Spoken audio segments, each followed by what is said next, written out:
Setelah Bushra mengetahui jika Selim telah bertunangan dengan orang yang dulu menempati rumahnya, ia menjadi marah dan merasa kecewa. Bushra merasa Selim telah menyembunyikan sesuatu darinya selama ini. Sementara itu, Pak Daud memberi makan cucunya yang telah mati dengan tulang dan darah yang dikubur di halaman belakang rumah. Aziz sendiri mulai mengalami mimpi buruk di dalam rumahnya. Desa Berderem menjadi penuh dengan teror mengerikan semenjak kedatangan Bushra ke desa mereka. Apa yang sebenarnya terjadi? Berikut ceritanya.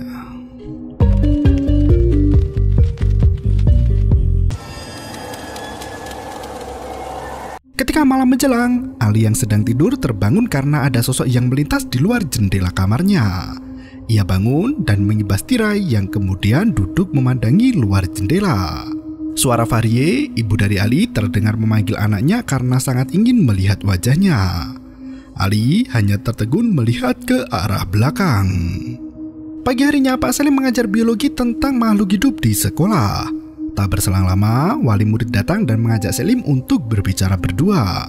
Ia mengutarakan kedatangannya adalah untuk menjemput Ali. Selim mengerti jika ada sesuatu yang terjadi dengan ibu dari Ali. Ia menanyakan tentang keadaan dari Fahriye. Pria itu menjawab jika ibu Ali sakit parah dan hampir meninggal. Ia ingin melihat Ali untuk terakhir kalinya. Pak Selim pun mengerti dan ia akan ikut untuk pergi ke rumah muridnya itu. Di tempat lain, Pak Daud yang hendak pergi dari rumah mendengar suara benda yang pecah. Ia bergegas kembali masuk ke dalam kamar cucunya untuk melihat apa yang terjadi. Ternyata jendela kamar cucunya pecah dan terlihat sosok mayat kering Kemal dan Kadir berada di luar menuju ke arah peti mati yang ada di depannya. Melihat hal itu, Pak Daud menjadi bingung. Ia mengecek tirai yang ternyata jasad dari cucunya masih ada di sana. Salah satu jasad dari cucunya terjatuh ke lantai. Ketika Pak Daud hendak mengembalikan ke posisi semula, ia teringat perkataan dukun Kefser untuk memberitahu jika benda itu jatuh untuk tidak langsung mengambilnya dan segera menghubungi dirinya terlebih dahulu. Segera Pak Daud mengambil gelang emas dan menelpon Farhad untuk mengantarnya ke dukun Kefser di desa Gelinkuyu. Ia memberitahu Farhad untuk tidak memberitahu siapapun kemana mereka akan pergi. Di dalam klinik, Halil dan Nulia kebingungan menunggu kedatangan dari Bushra dan Aziz yang sama sekali tak terlihat. Sementara waktu sudah siang. Halil mengatakan jika ia tak begitu khawatir dengan Aziz, karena Aziz akan datang dan mengatakan jika ia tak bisa tidur semalaman. Ia lebih mengkhawatirkan Bushra setelah Aziz berbicara tentang Esra. Tak berselang lama, Aziz datang dengan mata yang masih mengantuk. Ia mengatakan jika dirinya tak bisa tidur semalam. Hulia cukup terkejut karena tebakan dari Halil benar mengenai Aziz yang tak bisa tidur. Hulia pun memutuskan untuk menelpon Bushra. Di rumah Ali, Fahriye yang sedang sekarat memandangi putranya yang menangis sedih. Selim yang berada di sana mengajak ayah dari Ali untuk keluar. Ia menyarankan untuk membawa Fahriye ke rumah sakit. Namun, suami dari Fahriye memberitahu jika itu adalah hal yang sia-sia. Dokter sudah angkat tangan mengenai penyakit yang diterita istrinya itu. Selim pun berpamitan dan akan meminta Bushra untuk melihat kondisi dari Fahriye. Bushra sendiri masih belum terlihat di dalam klinik. Hulia yang menelpon pun tak mendapat balasan dari dokter itu. Ia meminta Aziz untuk menyebut Bushra, namun Aziz meminta untuk menunggu 10 menit lagi karena siapa tahu Bushra sedang dalam perjalanan menuju ke klinik. Tak berselang lama, Pak Selim datang untuk menjemput Bushra. Halil memberitahu jika Bushra belum datang. Ia khawatir dan akan meminta Aziz untuk memeriksa. Selim pun menawarkan diri dan ia akan memeriksanya. Sebelum pergi, Halil memberitahu jika kemarin Aziz mengoceh perihal Esra yang merupakan tunangan dari Selim yang kemudian menghilang. Segera Selim pergi ke tempat Bushra. Ia mengetuk pintu dan disambut dengan muka Bushra yang masih kesal padanya. Selim meminta bantuan karena orang tua muridnya tengah sekarat menderita kanker dan dokter sudah memperkirakan jika umurnya tinggal 2 bulan lagi. Bushra segera bersiap-siap dan meminta Selim untuk pergi ke klinik terlebih dahulu. Sesampainya di sana, Bushra segera meminta Ali untuk keluar kamar. Bushra akan menyuntikkan obat anti nyeri agar Fahriye tak mengalami kesakitan lagi. Ali memberitahu pada Selim jika ibunya akan mati. Ia meyakini hal tersebut. Pak Salim yang mendengar hal itu tak membantah dan mengatakan jika ia juga kehilangan ibunya ketika berusia 15 tahun dan itu merupakan hal yang tak mudah. Salim meminta Ali untuk lebih pintar dan kuat darinya. Fahriye pun terlihat tenang. Ia berterima kasih pada Bushra hingga akhirnya menghembuskan nafas terakhir. Bushra merasa sangat sedih dan memanggil Salim. Dalam perjalanan, Bushra bercerita jika perasaannya tidak enak karena Fahriye meninggal dengan menatapnya. Bushra merasa kematian dari Fahriye adalah karena suntikan yang diberikannya.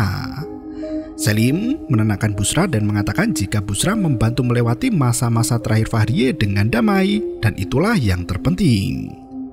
Bushra merasa kasihan pada Ali yang ditinggal ibunya ketika usia masih sangat kecil. Salim hanya bisa berharap anak itu akan kuat menjalaninya karena mereka juga mengalami hal yang sama. Salim pun menghentikan mobilnya di pinggir jalan. Ia mengatakan pada Bushra jika dirinya tak sedang berusaha menyembunyikan apapun. Ia hanya tak ingin mengingat sesuatu yang menyedihkan. Salim bercerita ketika ia mengantar Bushra pulang malam hari, dirinya ingin mengatakan pada Bushra apa yang terjadi, namun ia tak tahu harus berkata apa. Salim akhirnya memilih untuk tidak mengatakan apapun pada Bushra. Namun ia tetap ingin mengatakannya karena lambat laun Bushra akan tahu. Ia sebenarnya berharap Bushra mengetahui darinya dan bukan dari Aziz. Salim mengatakan jika nasibnya malang karena kehilangan ibu di usia 15 tahun. Ia tak mengerti apa yang terjadi, namun menurut rumor di desa, ibunya mati gantung diri. Salim tak tahu apa yang menyebabkan ibunya mengakhiri hidupnya sendiri, dan ia hidup dengan kesedihan itu. Dan ketika bertemu dengan Esra, Salim merasakan ada sebuah harapan dalam dirinya. Sayangnya, sehari setelah pertunangan, Esra tiba-tiba menghilang tanpa ada kabar selama 4 tahun. Setiap ia melewati rumah Bushra, Salim merasa aneh dan tak tahu harus berkata apa. Bushra pun mulai menceritakan kehidupannya yang tak kalah menyedihkan daripada hidup Salim. Ia selalu mempunyai masalah ketika berhubungan dengan seseorang. Ia bahkan tak pernah menjalin hubungan yang romantis. Hingga ketika Erdem datang, Bushra meyakini jika semua akan baik-baik saja. Hingga akhirnya mereka memutuskan untuk menikah dan itu adalah momen terbahagia Bushra. Sayangnya pernikahannya tak berlangsung lama dan hanya berlangsung 2 jam hingga akhirnya Erdem mati bunuh diri. Salim cukup terkejut mendengar cerita dari Bushra. Sementara itu, Pak Davud mendatangi Kesver yang tengah membacakan mantra. Ia bertanya apakah Davud sudah menguburkan tulang untuk memberi makan. Kesver meminta Davud untuk tidak membeli tulang itu di tempat yang sama dan meminta untuk mengeluarkan tulang yang sudah terkubur. Ia mengingatkan Davud jika apa yang dilakukannya adalah hal yang sangat berbahaya. Kesver sedikit kesal dengan Davud dan memberitahu jika anak-anak yang terus Davud lihat bukanlah cucunya. Namun Davud hanya diam seolah ia tak mempedulikan hal itu. Tiba-tiba Kesver mendapatkan bisikan gaib. Ia menunjuk ke belakang di mana ada patung manusia dan memberitahu Davud jika sosok-sosok jin yang membantunya menginginkan lebih banyak emas. Segera Davud memberikan semua emas yang ia bawa pada Kesver. Dukun itu menyimpan dalam kotak sembari membaca mantra. Ia memberikan sebuah botol ramuan pada Davud dan menyuruhnya untuk segera pergi. Di klinik, Halil dan Aziz sedang bersantai bersama. Aziz kembali bercerita jika semalaman warga melihat hewan yang sangat besar di sekitar air mancur. Namun ketika dikejar, hewan itu berhasil lolos dan melarikan diri. Halil yang mendengar cerita itu mengatakan jika warga desa sangat suka mendramatisir cerita. Mulai dari kelinci putih menjadi gajah hitam ketika berita itu sampai pada Aziz. Aziz pun menjadi bingung. Ia meyakini jika mungkin hanya jakal dan tak mungkin jika itu adalah sosok hantu.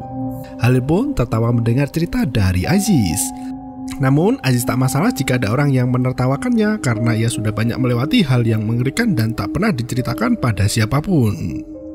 Aziz mengatakan jika makhluk apapun bisa berada di air mancur. Ia menceritakan jika dulu tempat itu merupakan sebuah pekuburan. Beberapa warga desa di masa lalu menggali tanah untuk mencari harta dan mereka menemukannya. Sayangnya, harta yang ditemukan membawa petaka bagi yang mengambilnya. Orang-orang yang mengambil harta ditemukan terkubur di dekat air mancur dengan tubuh yang patah dan mata yang dicungkil. 4 hoja pun dipanggil untuk mengusir iblis dari sana. Menurut 4 hoja, air mancur itu merupakan gerbang menuju ke alam gaib. Halil yang tak percaya menanyakan dari mana Aziz mendapatkan cerita itu. Namun Aziz tak menjawab dan justru memberitahu kalau Imam Yahya menceritakan kisah itu akhir-akhir ini dan mengatakan ada harta karun di sana, namun para jin melindungi harta tersebut. Halil membantah cerita itu dan mengatakan jika semua adalah kebohongan. Ketika zaman perang, orang kafir yang kalah perang menyembunyikan harta mereka di peternakan babi dan menyebar rumor yang mengatakan jika harta itu dilindungi oleh jin, sehingga tak ada orang muslim yang mendekat ke sana. Halil meyakinkan Aziz jika semua cerita itu adalah sebuah kebohongan semata. Halil sangat kesal dengan Aziz yang juga menceritakan kisah bohong pada Busra dan meyakini jika Busra akan menganggap orang di desa adalah orang gila. Aziz mengatakan jika ia tak akan pernah bercerita pada Busra lagi meski dokter itu memintanya. Ia juga menambahkan jika sesuatu yang aneh sedang terjadi dengan dokter itu. Halil sama sekali tak percaya dan justru menuduh kalau Aziz lah yang sebenarnya aneh. Di rumah Fahriye, Imam Yahya mengatakan untuk segera mengubur jasad Fahriye karena hal itu sangat buruk jika ditunda-tunda. Terlebih lagi ada anak kecil di dalam rumah yang akan membuat takut. Sayangnya suami dari Fahriye tak bisa melakukan itu karena kerabat sedang dalam perjalanan datang. Imam pun menyerahkan semuanya pada suami Fahriye. Ali yang berada di dalam kamar kembali menggambar, namun kali ini tangannya seperti bergerak dengan sendirinya. Gambar seorang laki-laki dan perempuan dan juga air mancur desa berada di sebelahnya. Sepulang dari dukun Kesfer, Pak Dafud segera mengeluarkan tulang belulang yang ia kuburkan semalam. Ia bergegas masuk ke dalam kamar dan melumurkan minyak dari Kesfer. Secara perlahan, Pak Dafud memberdirikan jasad dari cucunya itu. Di klinik, Hulya mengajak Busra untuk makan malam bersama dengan keluarganya. Sayangnya, Busra harus menolak tawaran itu karena ia tak mau bertemu dengan keluarga Hulya dalam kondisi yang bersedih. Sebagai gantinya, Busra mengajak Hulya untuk makan bersama di rumahnya. Hulya pun setuju dengan hal itu karena Aziz juga sudah membelikan pesanan dari Busra yang berupa bahan makanan. Di dalam, Aziz yang sedang bersih-bersih mulai bersikap aneh dengan Busra. Ketika Busra hendak mengganti uang belanja, Aziz menolak. Busra tetap memaksa dan Aziz juga memaksa untuk memberikan kembalian. Sore harinya mereka pun bergegas ke rumah Busra untuk makan malam bersama dan ngobrol santai. Di depan rumah Busra sudah ada bunga dari Selim. Hulya cukup terkejut mengetahui jika Selim sangat perhatian pada Busra.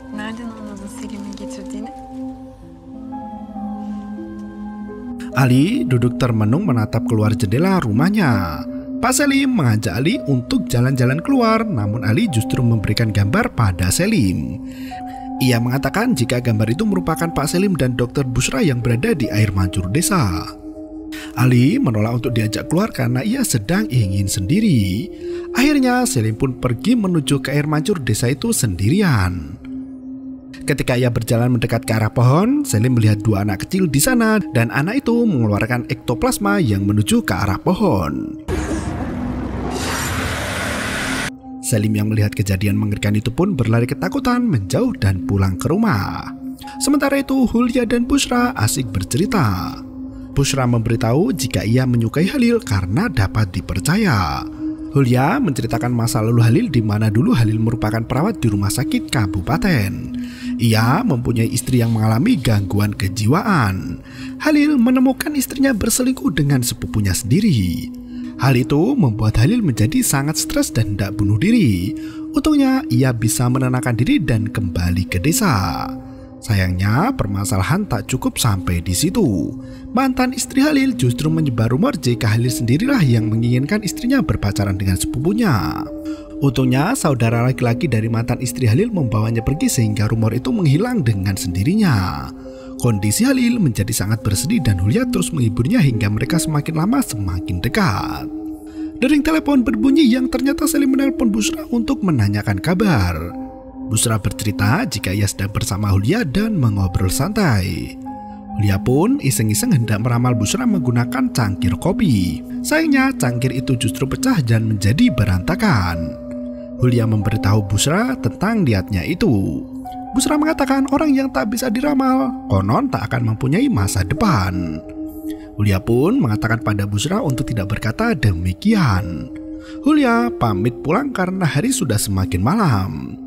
Busra yang hendak tidur memandangi bunga pemberian dari Selim. Ia juga menyimpan foto pernikahannya di dalam lemari kecil dan menguncinya. Sementara itu Ali masih terbangun di tengah malam. Ia melangkah ke peti mati ibunya yang berada di ruang tengah. Ali memandangi peti itu dan sosok ibunya berada di pojok ruangan. Ali terkejut ketika mendengar suara ibu yang memanggilnya dan film pun berakhir. Di episode kelima nanti, teror akan semakin menyebar di penjuru desa. Penggosip bandal Bibi Turkan dan keponakannya Kader mendapatkan akibat mengerikan karena membicarakan Busra dan Selim. Desa Belderem menjadi semakin tak tenang, ditambah kejadian mengerikan menjadi semakin ekstrim. Bagaimana kisah kelanjutan dari Sahipli? Nantikan di episode kelima. Terima kasih dan sampai jumpa. Yo, bermau itu ketara.